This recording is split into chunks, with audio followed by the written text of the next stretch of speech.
Hope Circle Foundation will be able to build the Angel Sanctuary. We would like to thank all of you so much. Gino, nag-aalala kami sa'yo. I can't go there right now. Malaga, mapunta ako sa quarry. Baka nandun si Verdugo. May napagsabi sa amin na andito yung grupong hinahanap namin. Gino! Hindi matatapos tong araw na to na hindi natin makuha si Verdugo. Sumuha na! Bibigyan kita 10 segundo! Gusto pala akong Verdugo. Wala tayo, Joy.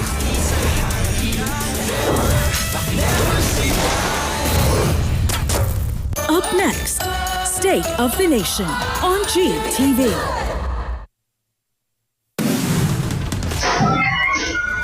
Sunod-sunod na putok ng baril umalingaw-ngaw sa Senado.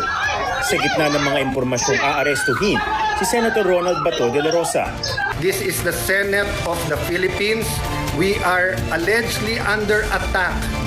DILG Secretary John Vic Remulla dumating sa Senado para tiyakin ang kaligtasan ng mga senador at staff. As of now, the report is no one is hurt. As of now, the perpetrators are not identified. I will not arrest Senator Baton. Ang sabi po nila, tayo daw po ay balat sibuyas.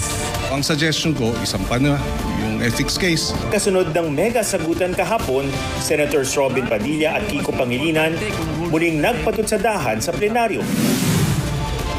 At articles of impeachment laban kay Vice President Sara Duterte na i-transmit na ng Kamara sa Senado.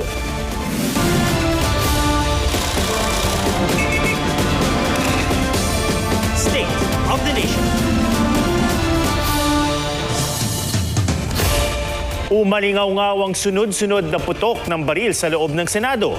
Pati mga senador na nooy nagpupulong na ipit kaya humingi